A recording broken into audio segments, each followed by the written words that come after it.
અને હવે જોઈએ મહત્વના સમાચારો વિસ્તારથી। પ્રધાનમંત્રી નરેન્દ્ર મોદીએ ટોચની ટેક કંપનીના પ્રમુખો સાથે વાત કરી હતી, મુલાકાત કરી હતી। અમેરિકાના પ્રવાસ દરમિયાન પીએમ મોદીએ ખાસ મુલાકાત કરી હતી। ટેકનોલોજી ક્ષેત્રે ભારતમાં રહેલી સંભાવના અને અવસરો પણ તેઓએ ચર્ચા કરી હતી। રાઉન્ડ ટેબલ મીટિંગમાં એડોબ, ગૂગલ, IBM સહિતની કંપનીના પ્રમુખો હાજર રહ્યા હતા।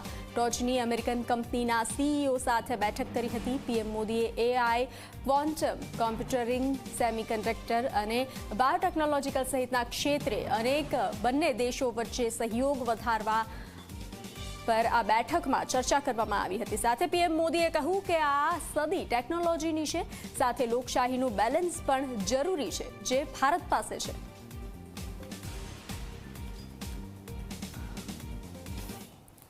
21वीं सदी टेक्नोलॉजी ड्रिवन है।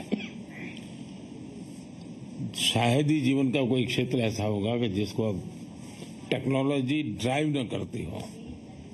किसी समय टेक्नोलॉजी का प्रभाव था, अब मैं देखता हूं टेक्नोलॉजी ड्राइव करने वाली है। लेकिन ऐसे समय में सिर्फ टेक्नोलॉजी या टेक्नोलॉजी प्लस डेमोक्रेसी,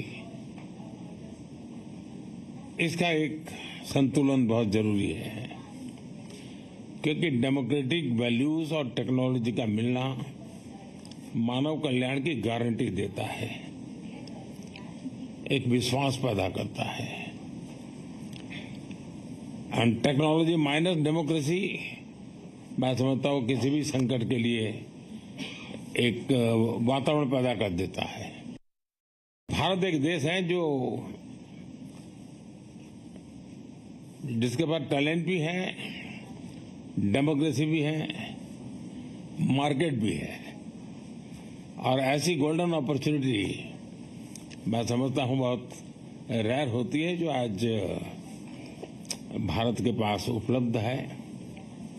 और आप में से बहुत एक लोग हैं जिनका भारत के साथ निकटता रही है, आपका अनुभव भी रहा है, और आपने ग्लोबल लेवल पे कई जगह पे काम किया है और भारत में भी काम किया है, तो आप कंपैरिजन भी कर सकते हैं। The Prime Minister has been focused on transforming India with his Digital India vision. He pushed us to continue making in India, designing in India. We are proud to now make our Pixel phones manufactured in India. He is really thinking about how AI can transform India in a way that benefits the people of India. He challenged us to think about applications in healthcare, education, agriculture, and he's also thinking about the infrastructure of India, be it data centers, power, energy, and investing to make sure India can transition. And we are proud to be partnering with India. We are robustly investing in AI in India. We have several programs in partnership with MeitY, the Agriculture and Health Ministries, the central and state governments, and we look forward to doing more in India. He has always challenged all of us to do more for India, and now he is asking us to do the same with AI.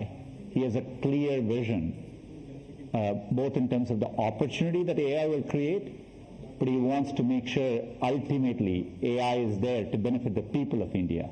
And he has a clear vision that it should all be in the service of people of India. And he's challenging us to do more. તો સાથે અમેરિકામાં PM મોદીએ યુદ્ધ વિરામની વાત કરી। Israel પેલેસ્ટાઇનના યુદ્ધમાં સમાધાન પર પીએમ મોદીએ વાત કરી। અમેરિકામાં પેલેસ્ટાઇનના રાષ્ટ્રપતિ મહેમૂદ સાથે મુલાકાત કરી। પ્રધાનમંત્રી મોદીએ ગાઝાની સ્થિતિ પર ચિંતા વ્યક્ત કરી। યુદ્ધ વિરામના માર્ગ અંગે પણ મહેમૂદ અબ્બાસ સાથે પીએમ મોદીએ વાતચીત કરી। શાંતિપૂર્ણ સમાધાન માટે બંધકોને છોડવા જરૂરી છે। બંને દેશ સંવાદ અને કૂટનીતિના માધ્યમથી ઉકેલ લાવે। પીએમ મોદીએ દ્વિપક્ષીય સંબંધો મજબૂત રાખવા અંગે પ્રતિબદ્ધતા દર્શાવી।